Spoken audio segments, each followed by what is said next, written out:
নিজ জমিতে দাঁড়িয়ে এখন থেকে তাৎক্ষণিকভাবে সে জমির উপযোগী ফসল, সার সুপারিশ, মাটির গুণাগুণ ইত্যাদি বিষয়ে তথ্য জানতে পারবেন কৃষকেরা। আর এই জন্য খামারি নামে একটি মোবাইল অ্যাপ প্রস্তুত করা হয়েছে।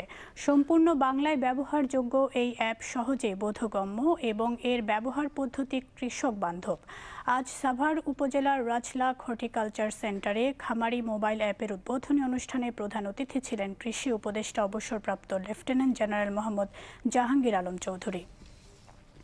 কৃষি মন্ত্রণালয়ের সচিব মোহাম্মদ এমদাদুল্লাহ মিয়ার এর সভাপতিত্বে বাংলাদেশ কৃষি গবেষণা কাউন্সিলের নির্বাহী চেয়ারম্যান ডক্টর নাজমুন নাহার করিম, কৃষি সম্প্রসারণ অধিদপ্তরের মহাপরিচালক সাইফুল আলম সহ সংশ্লিষ্ট কর্মকর্তাবৃন্দ এ সময় উপস্থিত ছিলেন।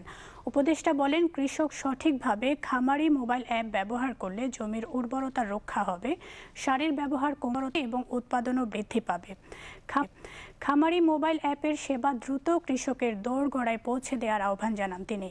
পরে উপদেষ্টা ফার্মার্স মিনি কোল্ড স্টোরেজ উদ্বোধন ও মাশরুম সেন্টার পরিদর্শন করেন।